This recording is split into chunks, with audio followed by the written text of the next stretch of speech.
আল্লাহকে ছেড়ে এমন কোন সত্তা কি দেখো না যারা তোমার কোনো উপকার করতে পারে না, তোমার কোনো ক্ষতিও করতে পারে না, তোমার কোনো উপকারও করতে পারে না। এগুলি যেমন মূর্তি পূজার ব্যাপারে বলা হয়েছে, এগুলি ঠিক তেমন দুনিয়ার ভালো মন্দ সবটাই হচ্ছে আল্লাহ রাব্বুল আলামিনের হচ্ছেন এর মালিক। সুতরাং ভালো মন্দ সবটার জন্য হাত পাততে হবে কেবলমাত্র কার কাছে? আল্লাহ পাকের কাছে। জোরে বলেন কার কাছে? দেখুন আল্লাহ পাক তার রাসূলকে কি কথা বলছেন।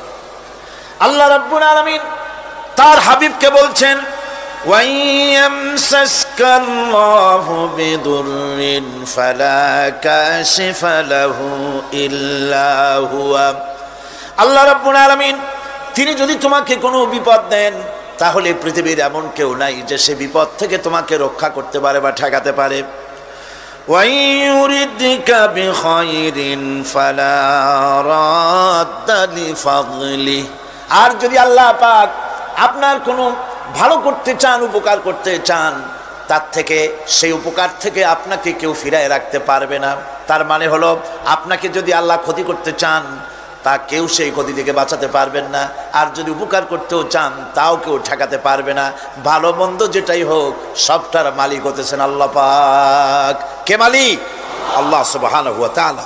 এই কথাগুলি আমাদের কলিজার মধ্যে বদ্ধমূল হতে হবে। আমি এগুলি প্রায় প্রতি বছরই শিরকের ব্যাপারে কিছু না কিছু কথা বলি। তার কারণ হচ্ছে মূল আকীদা হচ্ছে আমাদের তাওহীদ। তাওহীদের উপরে প্রতিষ্ঠিত হতে হবে।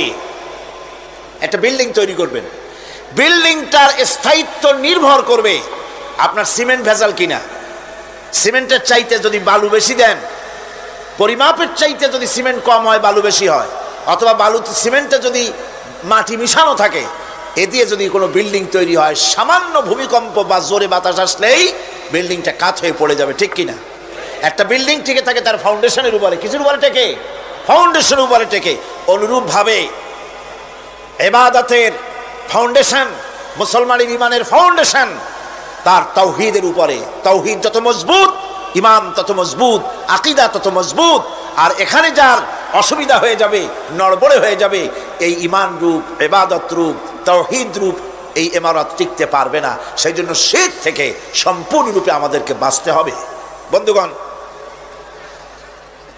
আমাদের দেশে মানুষেরা শিরকের মধ্যে বেশি মুবতালা হয়, বেদাতের ভিতরে বেশি পরিমাণ মুবতালা হয়। আর এক শ্রেণীর তথাকথিত আলেম এই শিরক এবং বেদাতের ব্যাপারে ওয়াজ করে জনগণকে উদ্বুদ্ধ করে তা করার জন্য। আমাদের দেশে বহুত মাজার আছে, যে মাজারগুলিকে গোসল করানো হয়, মাজার গোসল করানো হয়। আমি কি কোনো বানাইয়া কথা বলি না? এর বাস্তবতা আছে। মাজার গোসল করানো হবে, পীর সাহেবকেও গোসল করানো হবে, পত্রিকায় দিয়ে দেয়, পোস্টার ছাপানো হয়, হ্যান্ডবিল ছাপানো হয়, হাজার হাজার টাকা খরচ করে প্রচার করে লোকদেরকে দাওয়াত দেওয়া হয়। কবর ধোয়া পানি, পীর সাহেবের গোসল করানো পানি। পীর সাহেবের গোসল করাইলো, এই পানি শরীরের কত জায়গা ধুয়ে আসলো, সেই পানি বোতলে ভরে 5 টাকা করে কিনে কিনে লোকেরা খায়। নাউযুবিল্লাহ। এরপরেও ইমানের দাবি